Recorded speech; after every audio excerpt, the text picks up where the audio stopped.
There we It go. is. Let's Nice. What's up, let's Stu? let's do this, Jim and Stu show.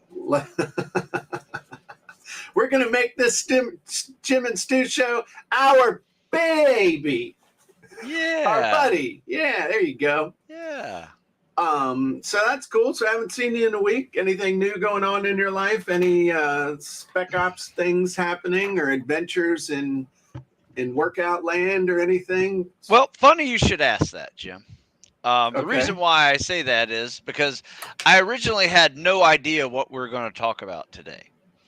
Okay. Right. And so I texted you this morning. I was like, hey, what do you think about we just say, what'd you do this week? So, what did you do this week is our topic.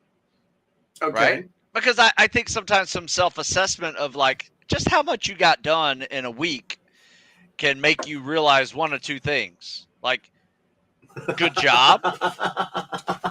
Good job. You've done well. And it could say, wow, you really need to get more stuff done. Where is your time leaking? Okay. Well, let me also say that what's the best day to ask, what have you gotten done this week? Is it on Saturday when the week is over? Or is it on Wednesday when you have an opportunity to change course and actually get some stuff done? Huh? I like that. Huh? I like that. Yeah. Midweek assessment. No, nothing wrong with a midweek assessment, but you can also back it up 7 days. So you can look at your previous week from Wednesday to Wednesday on how you did, and then you can make those adjustments. I That is true. personally Saturday and Sunday I am pretty much fried, both physically and mentally, and then socially, depending on the weekend, home football games, retirement parties. I mean, they're all fun stuff. Seeing homecoming. There's a lot going on around here. And by Sunday, I'm just burnt. So the last thing I want to do is assess my progress there because I just don't feel like I've done anything. So I think Right. you're right. I think that midweek assessment is a good way to just check in with yourself. Right. So one of the things that I look at, I don't know about you, but sometimes kind of the flow of how my weeks go, and please in the comments chime in. This is the Jim and Stu show, but it's just two middle-aged guys talking smack unless we have an audience. But are we in middle age yet, Stu, or not quite? Nah, I'm still young. I don't know, man. I'd Okay. like to live to be 100, but then again, I'm like, maybe not. It just depends on what those quality in my later years are looking like. Better living through chemistry. That is true. So I forgot what the hell I was going to say. I'm done. What was That's that? okay.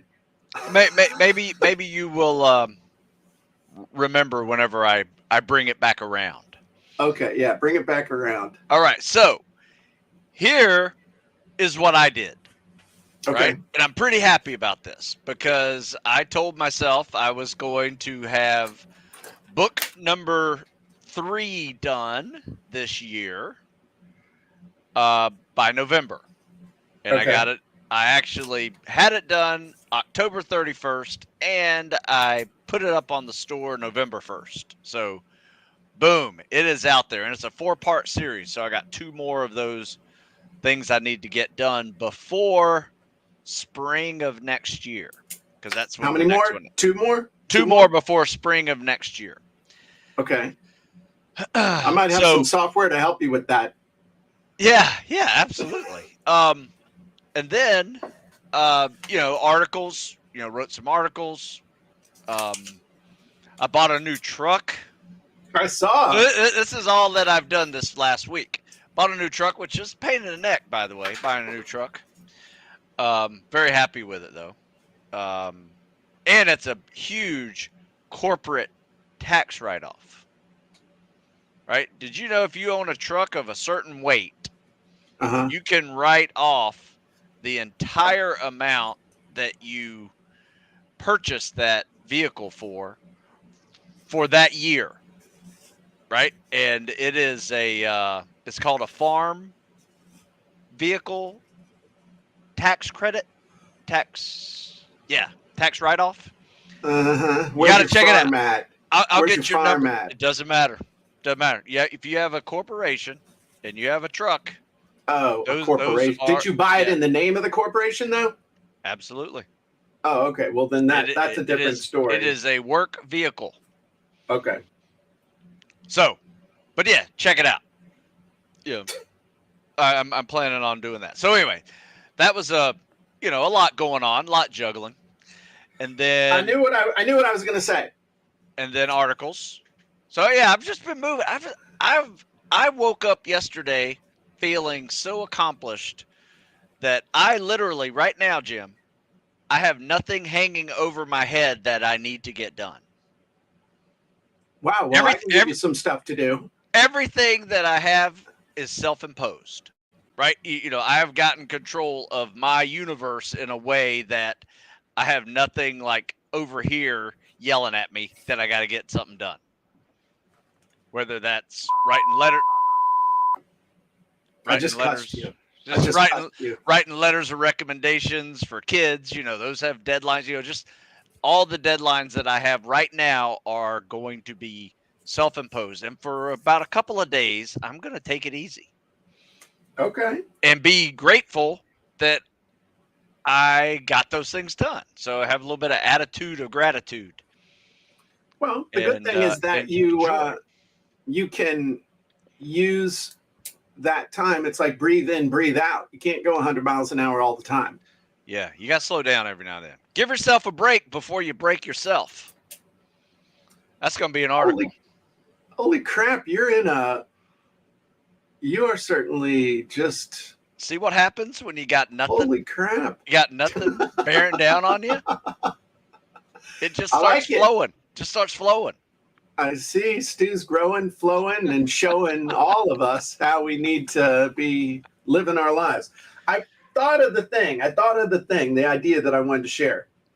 If you do a check-in kind of on where you're doing, especially where you've been in the week on a Wednesday before noon, you still have as much time remaining in the week, assuming you don't do anything on Saturday, as you did in the first half. So like let's say Monday is real busy, my workout and stuff didn't go as well, or something happens and I end up missing a day. If I get back on the horse on Wednesday morning, then I always finish the week strong. So everybody's always talking about how Monday is like the momentum day, but I think that Wednesday is the day where you decide whether this is going to be a good week or not. And that goes with work and other stuff too. If I've gotten a little behind or I've been playing catch up or I got knocked down with some stuff on a Monday and a Tuesday, I can always reclaim my week on Wednesday. Always. Yeah. So think of like Wednesday as like halftime. Yeah. Right. Halftime in a game, you got the other half of the game ready to go. Right. Right. You can change the whole outcome of that game by your attitude going into the second half. Absolutely. So, yeah. So, I mean, I've gotten a bunch of stuff done this week. I've got a bunch of new genies done that we're going to release, working on some. Like what kind? Can you give a little, you don't have to show it, but just give an idea, like what kind of genies, like what area is the genie going to be helpful? Well, what if, Stu, you could fill in 3 blanks and it would write an entire listicle for you? Not just a list, but an entire listicle article. That sounds like cheating, Jim. Sounds like cheating. Good. Sounds like cheating. Okay, so that's a clue of something that's coming. What if you do any Facebook advertising there, Stu? You ever run a Facebook ad? I have. Huh. So what if you could click one button and have a genie produce several different Facebook ads for you that were all based on your avatar, and That's huge. Okay. Well, that might be coming. What if you could have a plethora, dare I say, See what I did? I violated the rule from brevity. What if you could have plenty of amazing headlines, all based around your avatar with one genie wish? Yes, perhaps that might be in the. Stu, what's the most important part of an email, especially before they open it? I would definitely say that subject line. Huh! What if you had a genie that would create subject lines that were magically able to grab the attention of your ideal customer avatar because the subject lines are all based on your ideal customer avatar? Would that entice you to want to pay attention? Yes. You know what interests me? You know what interests me, Jim? What interests you, Stu? Working out and Is I want to hear the origin story of how you came up with the genie. Because you have the wizards, right? And a genie is a pretty cool, like, same genre in that world. So how did you come up with that? Where did that originate from, that you're going to call these genies and not wizards or scripts? Well, here's the thing. And I mean, it's not about me, Stu. It's about the folks. So no, I want to hear your origin story. The origin story of the genie. Okay. Yeah. Well, I wasn't ready for this, but okay. I just want to hear it. So one of the things that I've known has been coming for a long time is, artificial intelligence has been around. They talk about it. I saw an article, 5 years ago. I read a book called Rise of the Robots, and really great book. If you've never read it, you should. And one of the things that I read about was this company that was using data to write articles. And I was like, wow, that sounds pretty cool. So in my Jim Edwards fashion, I found out who the people were. I infiltrated their corporate structure and ended up talking to the chief operating officer.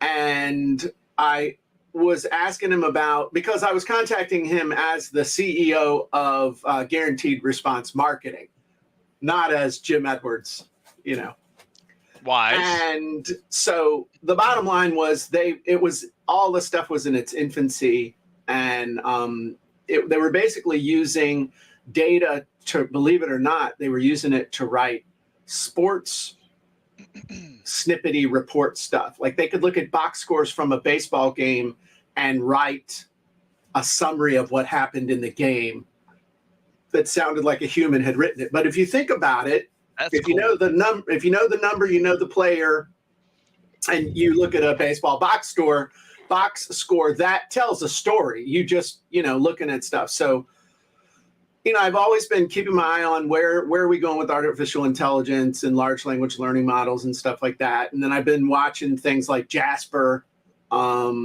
which a lot of it's novelty, and a lot of it comes down to the ability. The technology is out there, but the ability for people to interface with the technology and to get a quality result has been the problem. And so a couple of years ago, I spent close to $50,000 trying to create my own large language learning model. And that's a fancy way of saying you teach a computer how to do stuff based on a whole bunch of examples. So I'll feed you 1,000 articles so that you can kind of learn how to write an article this way, and then you feed it prompts and it blathers stuff out. So again, it's one of those garbage ins, garbage outs. So in watching what was happening and what was, what's available, what's useful, what's not, understanding how people think, not how computers think, but how people think, and then pairing that with having written for real newspapers for 10 years, having, done just like you, thousands of articles and understanding. And my whole thing has always been language structure and content structure, copywriting structure, building blocks, all that stuff. So now the technology is to the point where I decided that I would make the investment in the development to bring in an element of artificial intelligence plus large language learning models plus the $500,000 I've already spent developing the wizards plus my brain plus to create the genies. Because see, what's going to happen now is, and this is no secret, you're going to see an explosion here shortly of a whole bunch of people that have automatic writing tools. AI this and AI that and other stuff like that. The Achilles heel for all of them, except for us, me, is that none of them have the experience with creating the actual content and the sales copy that I do. They don't understand the structure and they don't understand how to create the bridge between the people that are trying to use it and the software that's trying to create it. And so would you rather have me teach you, or would you rather have some computer geek who's never written an article, let alone used an article to get traffic? Would you rather have me teach you how to create sales copy, or some computer geek who's never sold anything and doesn't know good copy if it came up and smacked them with a plastic phallus? Okay.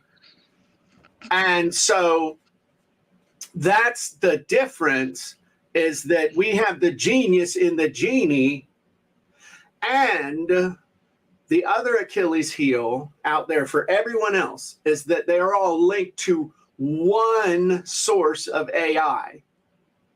But ours is built in such a way that we can link to multiple sources of AI. So as AI improves, we don't have to rebuild our engines. All we have to do is just keep doing what we're doing, and it'll automatically happen. So a whole lot of there's a gold rush going on right now. There's a whole lot of people running out there saying, oh, we got automatic creator for this, or we got this for AI and artificial that and everything. And I'm like, hey, y'all go for it. It's kind of like everybody and their brother could get, remember Front Page. Just because you had Front Page doesn't mean you could create a sales letter that would generate $1 million. All right. Just because you have access to MailChimp doesn't mean you're going to build a list of 100,000 people.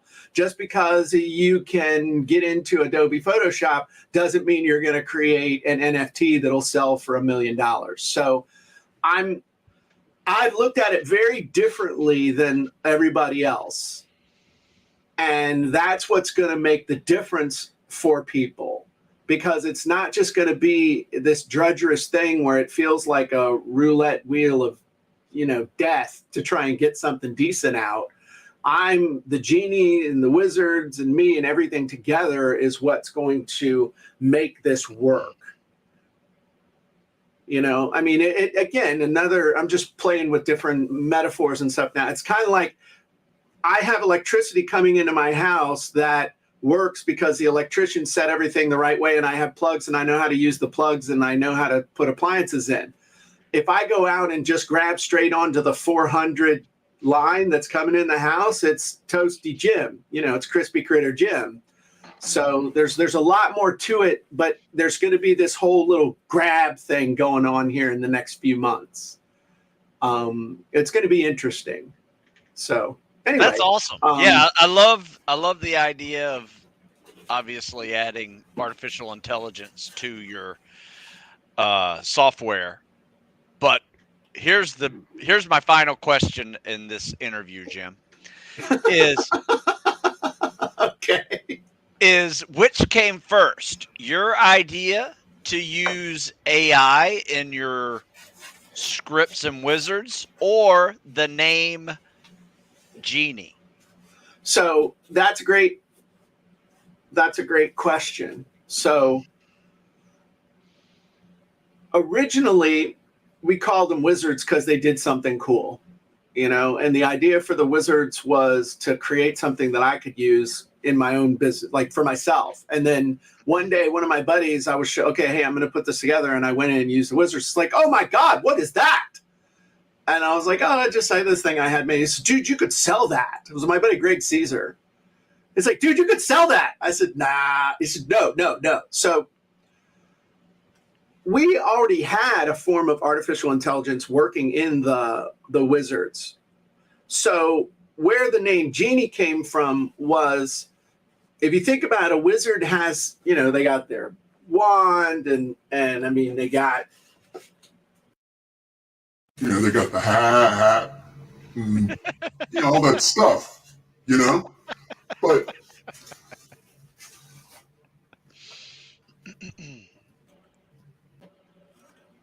But a wizard like mixes up potions and, you know, they're like part chemistry, part magic, part other stuff.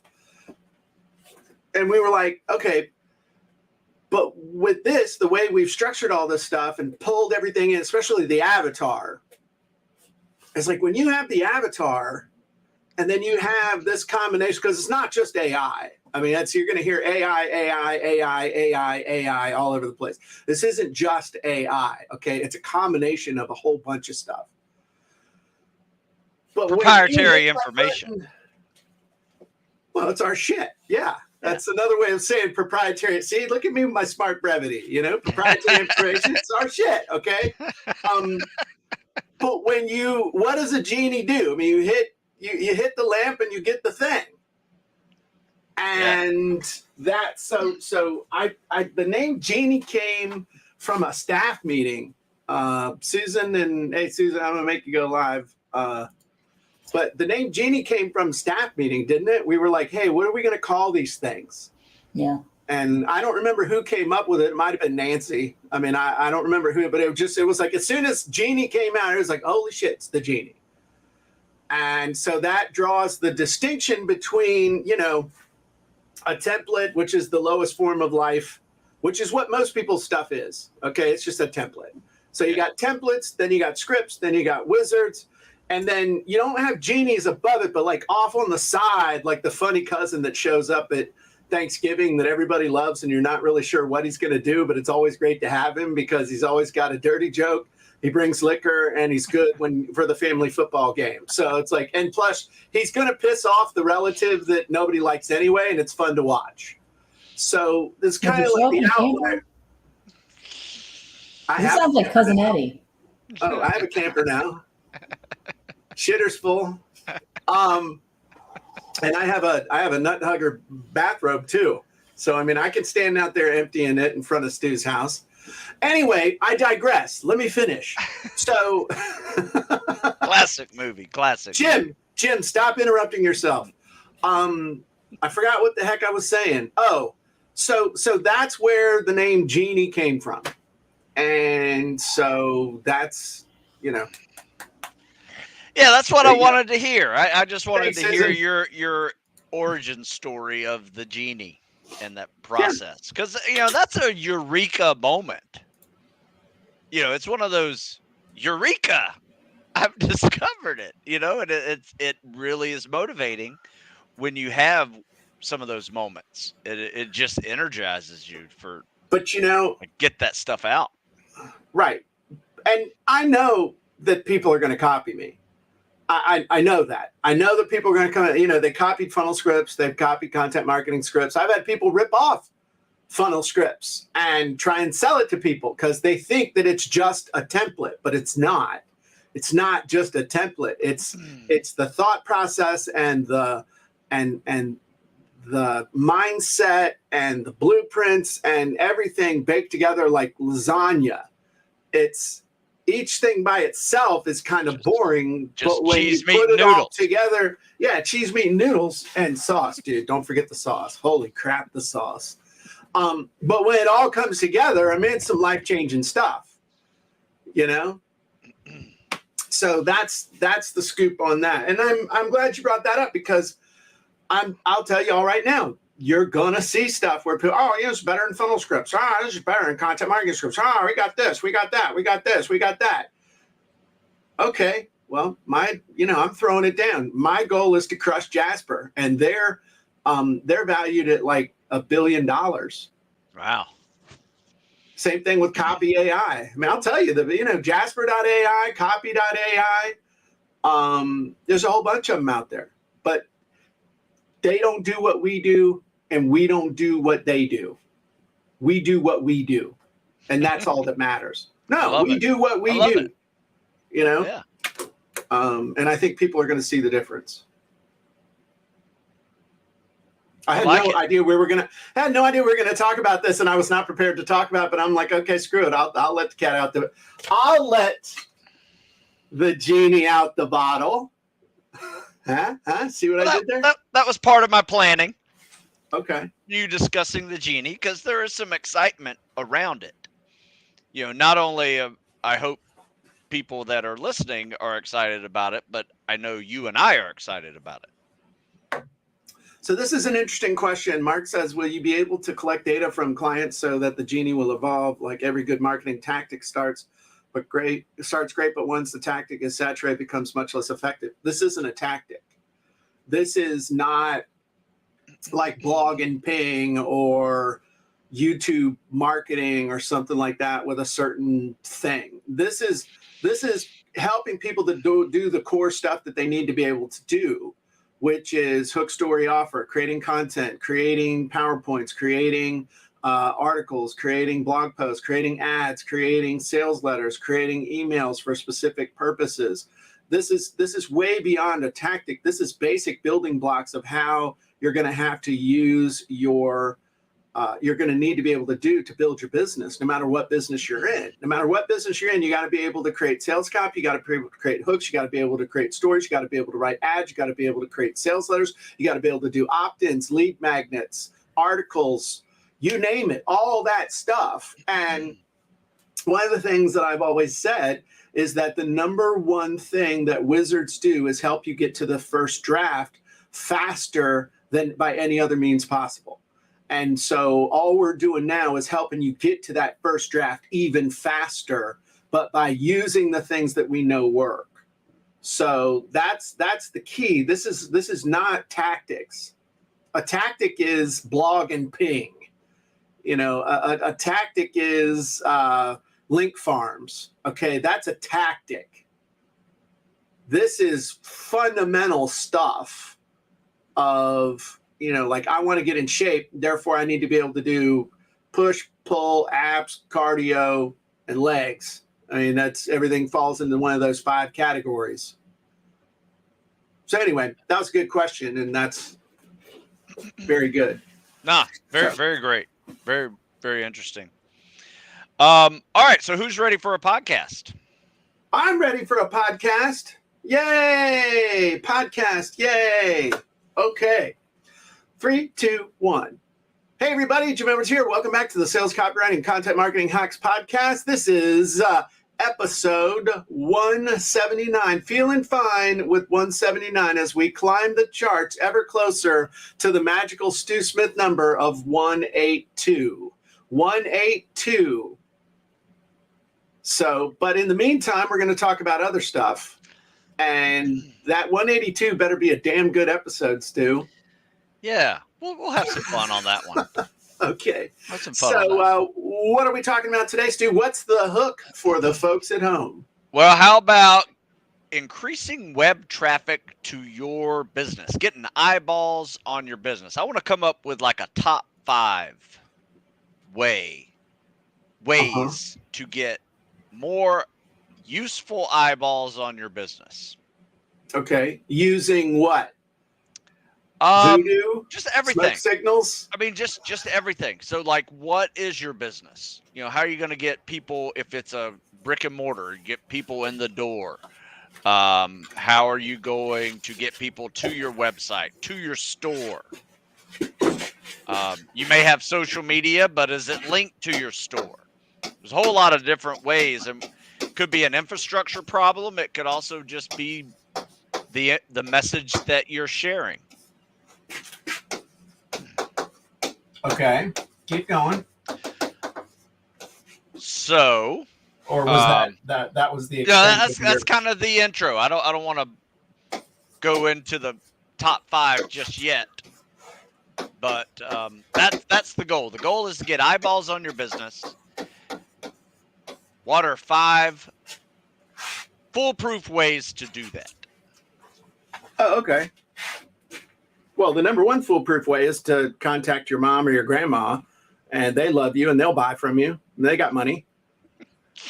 Are you talking about for sustained sales or what? I mean, Come on now. for like, yeah, a life-changing, let's say, just this is your business, right? Whether it starts off as a side gig and grows into your main gig, right? Is that your goal? Or you're just trying to sustain and grow like everybody else is in their business? How are we going to do that? How are we going to get people to buy? Okay. So, Stu. Yes. Let's step outside of your wonderful request there for a moment. I'm going to take you back to 1989. All right. That was the year that I graduated from college. You were a sophomore? Yeah, sophomore, junior. Yep. Okay. Do you like girls? I do. Okay. Did you like girls back then? A lot. Okay. So, did you like a particular type of girl, or you were just girls? Cute girls. Yeah, I had a type. Okay, so Stu's type. I won't even ask what that was. All right. So, where did girls hang out? That you could go find them. There were various places. Some were so friends' houses. Yeah. Friends' house. Yep. Okay. Stores. Parties. Stores. Restaurants. Bars. Church. Wow. Church. Okay. All right. So a whole bunch of different places. Okay. So why would they talk to you? Because I would talk to them. Okay. So someone to talk to. Yeah. Why else would they talk to you?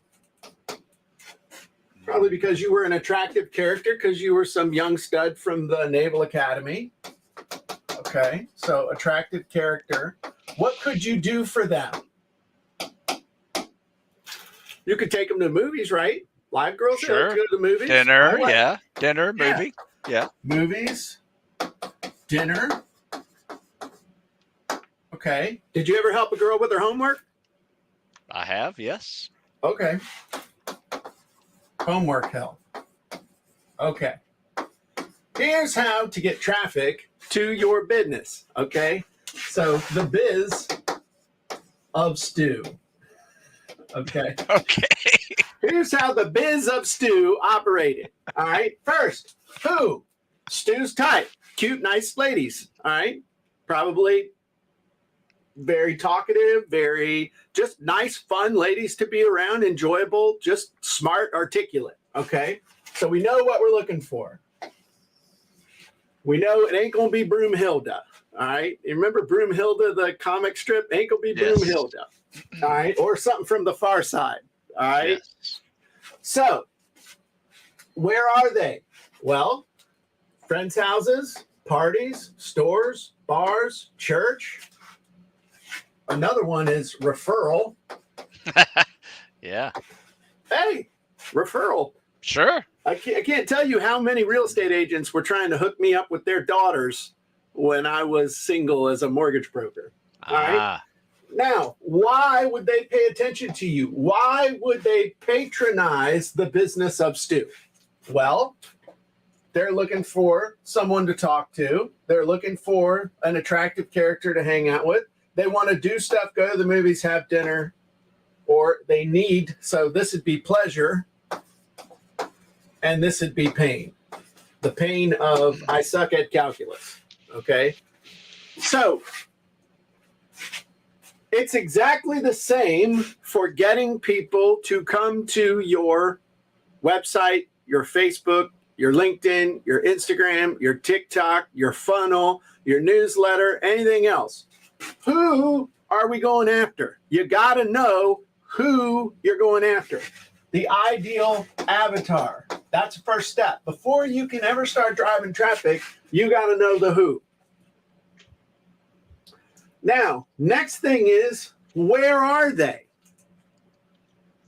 So online, where are they? Physically, where are they? So online, it's pretty easy. In fact, in some ways, it's too easy. One of the things everybody said, go look on Facebook. Look for groups on Facebook. It used to be look for forums. All right. Yeah. But also, where are they? Who else has them?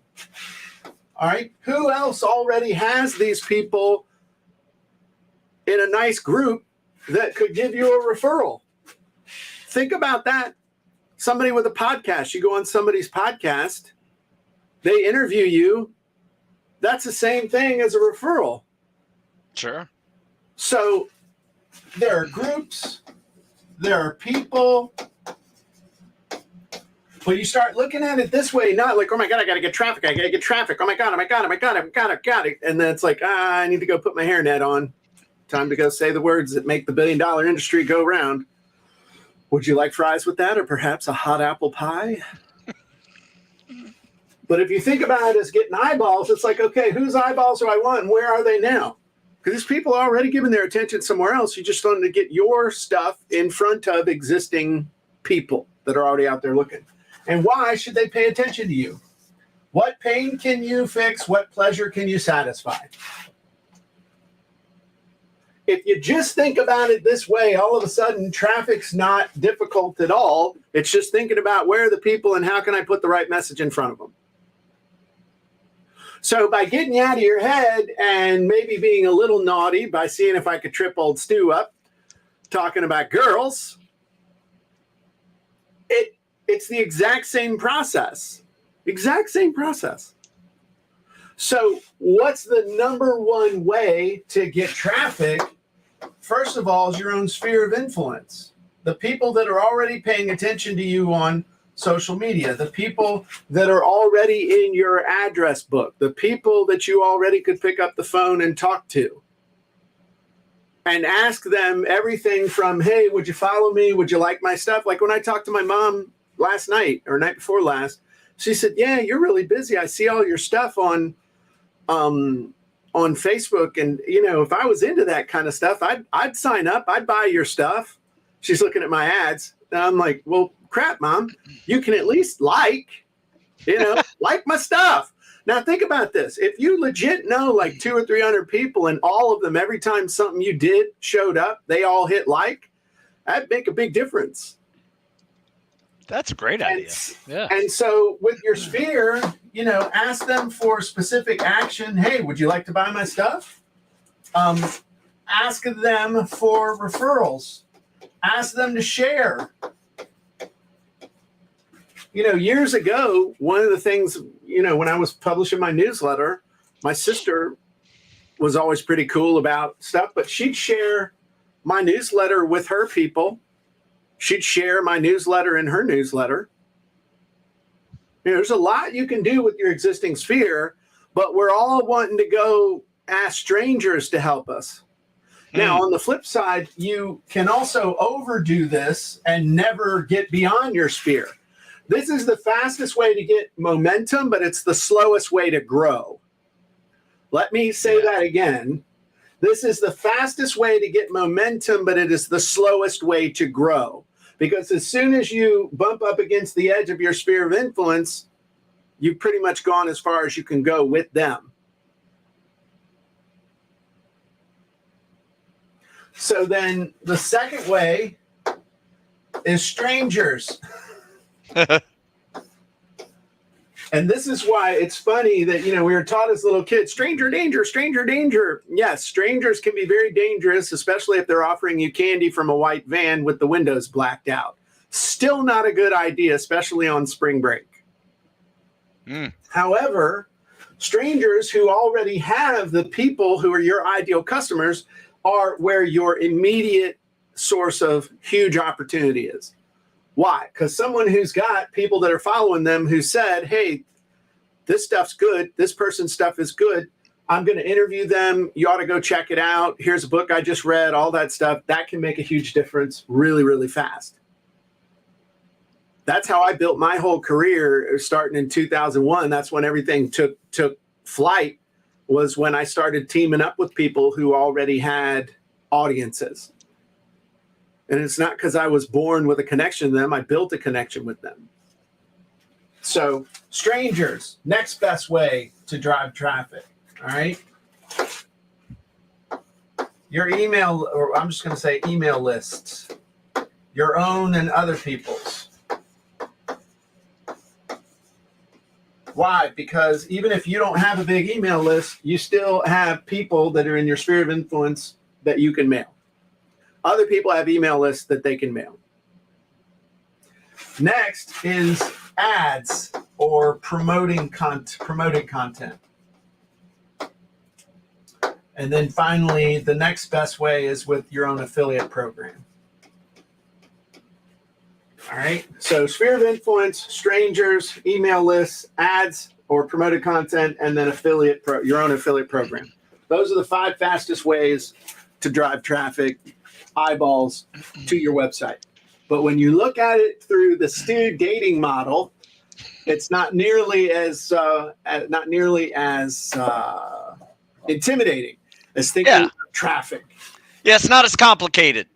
I would agree.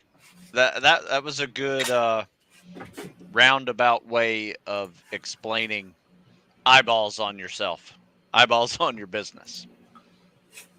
Absolutely. So, yeah. I had a little bit of a different list, but they're parallel. They're okay. I mean, and some of them are exactly the same. Daily content, you have to share it. That is just has to be something that is keeping you relevant. Yep. All Daily right. content aimed at a specific group with a specific purpose. Yes. Absolutely. Okay. Right. And here's one that's a little more on the infrastructure side of the house, which is you have to have a site that is mobile capable. Oh, definitely. Absolutely. Yes. Most of them are now if you've built the site in the last 5 to 10 years. But if before 2010, mobile capability was not a thing. So if you have, I have an old website that is not very mobile capable. That's why I have a new mobile one. friendly. Mobile friendly. I mean, it still works on it, but it's not as useful. Your store definitely, if your website isn't, your store definitely needs to be mobile friendly. Because I looked at my stats the other day, and I had 47% of my purchases are coming from a cell phone now. Yeah, and so explain for a second, what does mobile friendly mean? What does that mean? It just means that you're going to have a website, and when you look at it on a computer screen, looks normal, right? And then when you look at it on a phone, if you have to swipe left and right 3 or 4 times to get the whole page to see it, you want to see it with it's just smaller and it's on your screen, right? And everything is functioning like your computer normally would. Instead of using a mouse or a touch screen, you're just using your phone to push the buy button and able to read an article or without a lot of scrolling left and right to fit it all in. Yeah. So it should just be able to swipe up or swipe down and be able to see the whole website. Okay, that makes sense. Yeah. So that was more of a infrastructure issue. Promote your store on everything that you do, whether that is a post, it is a blog, it is social media, it's a video. What about your email signature, Stu? Oh, every email signature, absolutely. That has been you helping me fix that email signature, make it a little crisper, has been a big change in the last few weeks.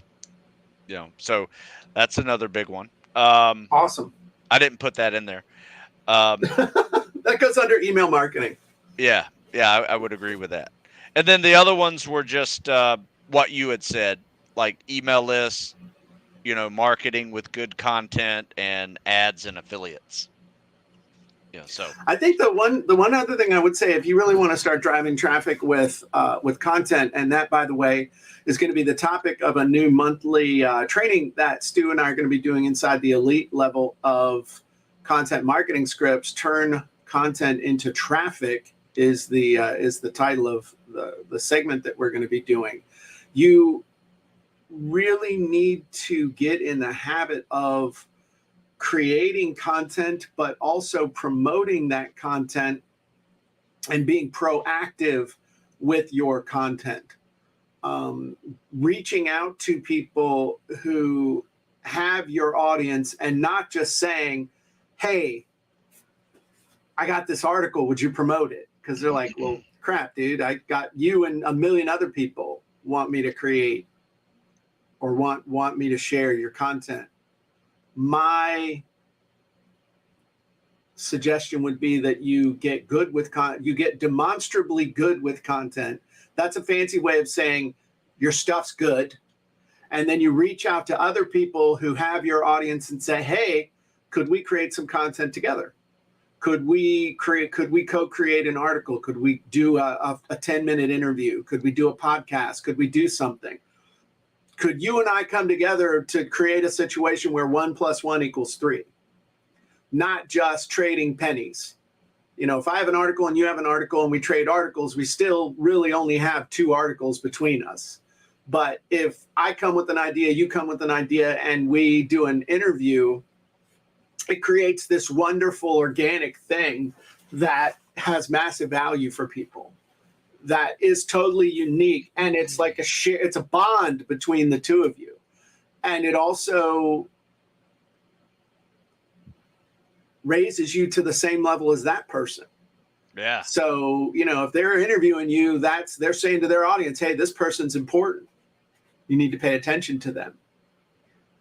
So that I think is a future thing that's going to be really important as more and more content becomes easier and easier for people to create, but the level of it and the quality of it and everything else is going to get less than the specifically created content between 2 people for a group is going to be a differentiator. Well, think about this. I found a guy who was a doctor.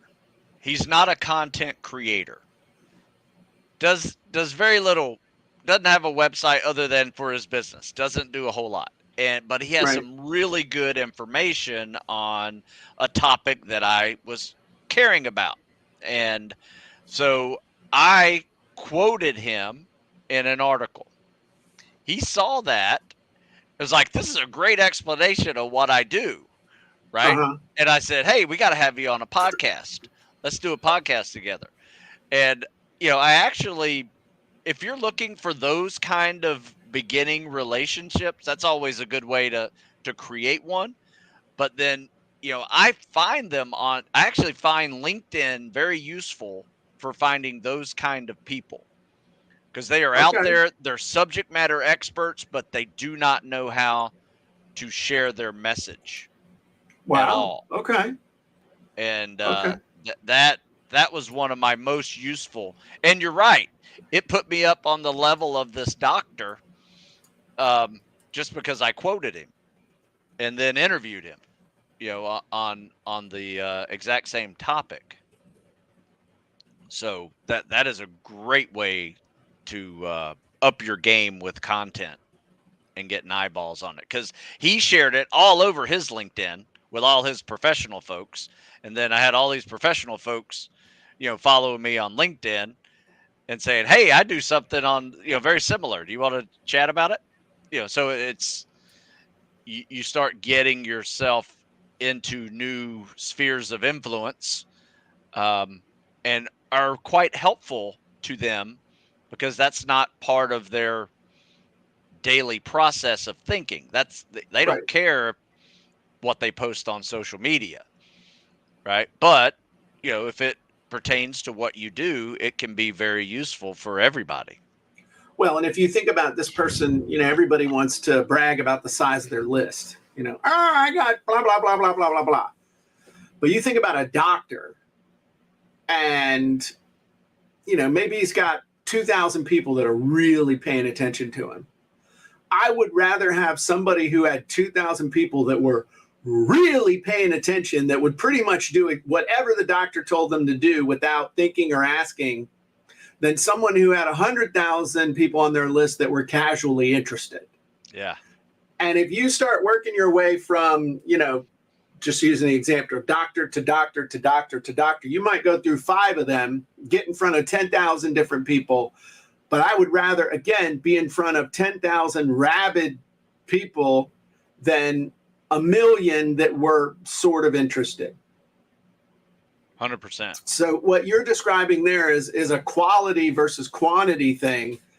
And if you ask me, what would you rather have? A list of 10,000 people that opted in for a free report, or a list of 1,000 people that had paid $100 for a course on a specific topic? Which would you rather have? Yeah. Yeah. The 1,000 people that paid $100, hell yeah. No question about it. So that was a great share, Stu. Great share. Thank you, sir. So anyway, I'm just throwing out some, some of these are common sense ideas. Some of them are from experience, and they are all very useful. And I'm very excited about diving deeper into this, whole, I guess, new subject of turning content into traffic. Oh yeah, absolutely. So that's where my brain is. It's been a back burner topic for my brain for the last few months because I've had a lot of stuff going on that I had to finish up. But once again, now that my brain is clear of all these to-do lists, I am turning content into traffic. Look at you with your transition. Look at him. All right.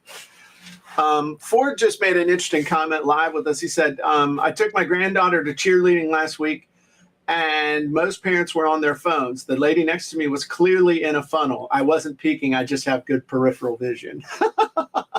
But that's true, man. Everybody and their brother's on the phone. And that's good, bad, or indifferent. You need to be able to do stuff. I mean, I'm buying stuff on my phone all the time. Terry's asking me, where's the receipt? Is this a business thing? All kinds of stuff. So there you go. All right, Stu, I think our job here is done. I would agree, sir. All right. So, Stu, if they want to get in shape, where should they go? You can find me at StuSmithFitness.com. Awesome. And one thing I want to tell you folks is that we will be opening the doors again for Content Marketing Scripts. It's closed right now, but if you go to contentmarketingscripts.com and sign up, you'll be notified when we open it up, and you'll have first crack at jumping on them genies. So everybody have a great day. We'll talk to you soon. Bye-bye, everybody.